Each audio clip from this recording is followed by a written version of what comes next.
Hi everyone, I'm Jack the Rambling Raconteur. I hope that you're doing well. I'd like to share a few thoughts on The Black Quarter by Michael Moorcock, really written with a heavy collaboration with his then wife Helen Bailey. It's collected in the Sailing to Utopia omnibus, and it's a great science fiction novel. Moorcock, I think, is probably more well known for Elric, Coram, even Hawkmoon, his different fantasy characters.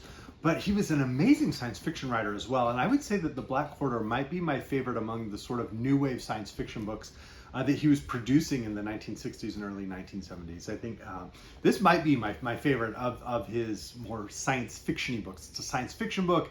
It's dystopian, looking at a near future that reflects the worst impulses of the 1960s in his own UK, and is sadly still prescient and relevant for us in the 2020s, not just in Moorcock's country, but in many places around the world.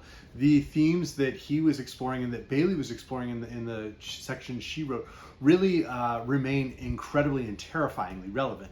But it's also a clear science fiction horror book that's set in space. So it's a book that is looking towards colonization, what that could look like. I think there are some heavy references from 2001: A Space Odyssey in it that are very effective in the ways that Moorcock inverts those and creates this psychological horror on the human side and the worst impulses of humanity rather than the dangers of a computer following orders is something that is very effective. So if you've never read The Black Quarter, I highly recommend it. But I did want to dig in, give a couple of senses of what he's doing. So part of what's incredible is there's this meditation on the loneliness in space. I think that's something that different writers have approached in different ways.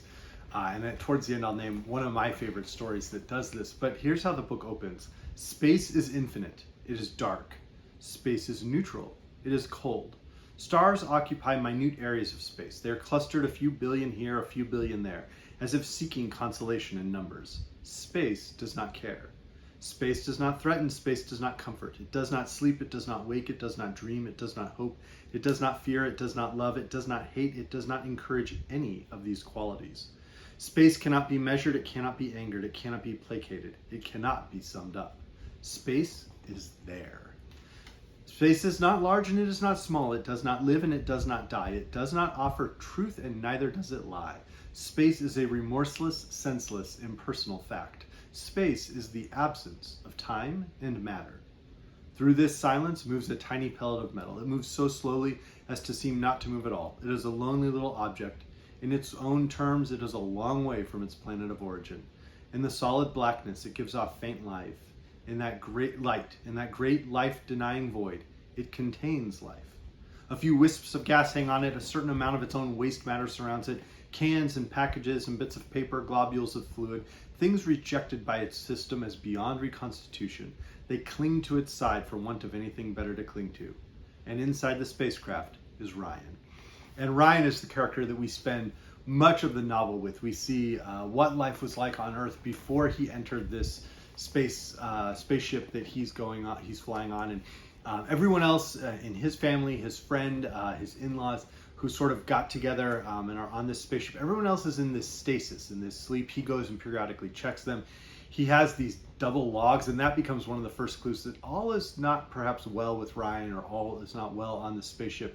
That he has the official logs that he records on the ship, but there are also then these dual logs where he reflects on his loneliness. He reflects on what was going on Earth, his memories about those experiences before they entered this spaceship and the flight they're taking off to this planet that hopefully they can survive on and be the first people from Earth to colonize.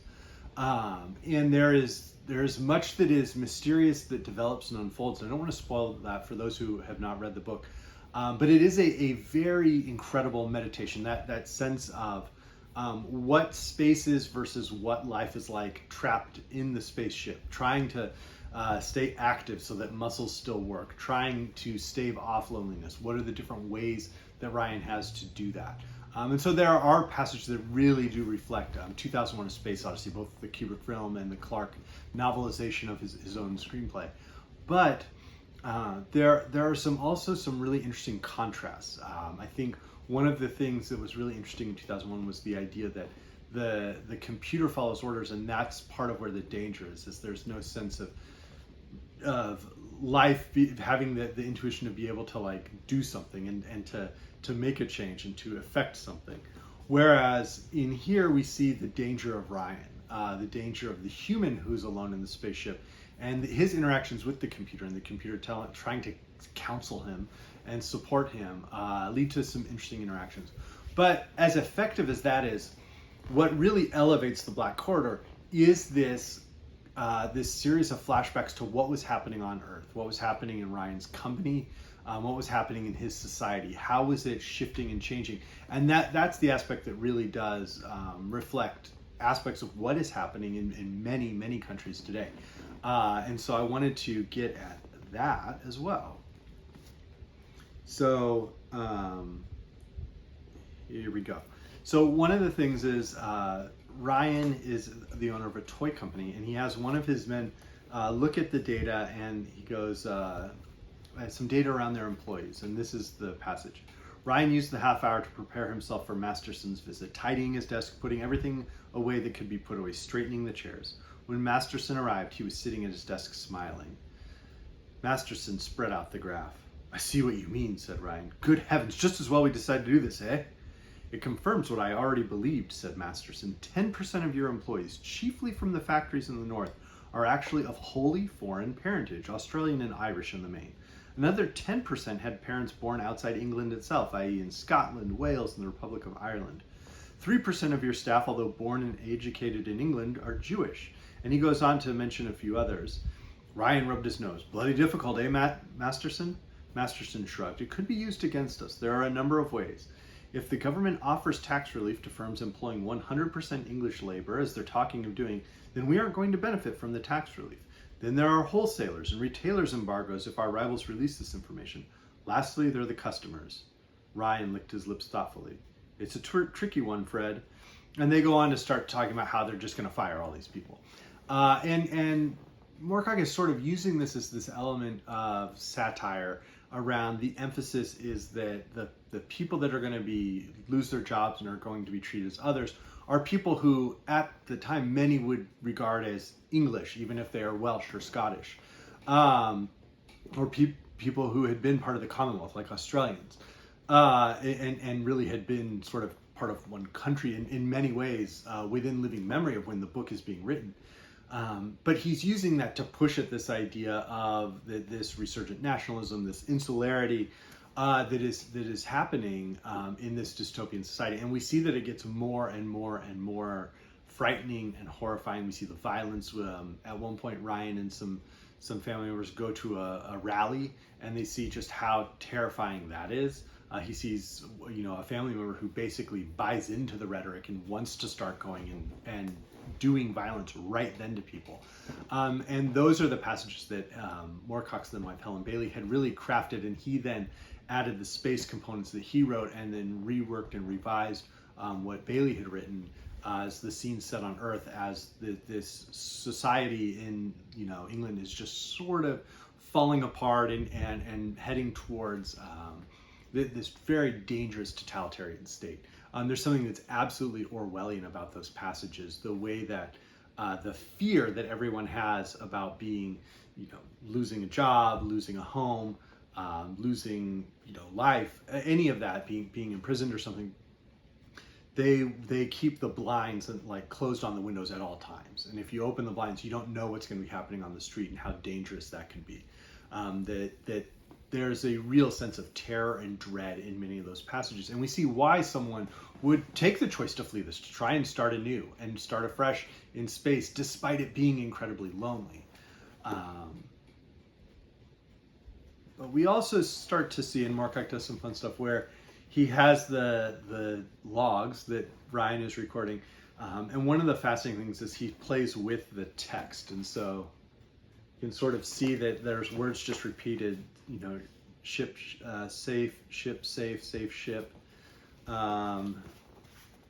But there's something that's not well and not right. And when you read it, you can catch on. It's not super mysterious. And we see that the totalitarian nature of that society back on Earth, where Ryan has a meeting Mr. Ryan, you seem unaware that this country is in a state of war. No. Since Birmingham launched its completely unprovoked attack on London, Mr. Ryan, and bombed the reservoirs of Shepperton and Staines, the official government of South England has had to requisition a great deal of private industry if it has been discovered that it has not been contributing to our war effort as efficiently as it might. That's a threat, is it? Ryan said thickly. A friendly tip, Mr. Ryan. We've turned over as fast as we can, Ryan explained. We were a bloody toy factory, you know. Overnight we had to change to manufacturing weapons parts and communications equipment. Naturally, we haven't had a completely smooth ride. On the other hand, we've done our best. Your production is not up to scratch, Mr. Ryan. I wonder if your heart is in the war effort. Some people do not seem to realize that the old society has been swept away, that the patriots are bent on ordering an entirely new kind of nation, now that the remnants of the alien groups have been pushed back beyond the Thames. Though attacked from all sides, though sustaining 3 hydrogen bomb drops from France, the patriots have managed to hold this land of ours together. They can only do it with the full cooperation of people like yourself, Mr. Ryan. We aren't getting the raw materials, Ryan said. Half the things we need don't arrive. It's a bloody shambles. That sounds like a criticism of the government, Mr. Ryan. You know I'm a registered patriot supporter. Not all registered supporters have remained loyal, Mr. Ryan. And that conversation continues.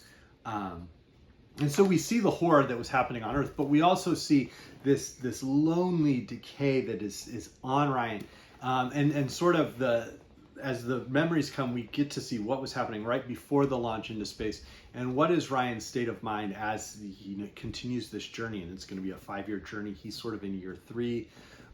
Is he hallucinating? How reliable is his narration, or was it throughout the book?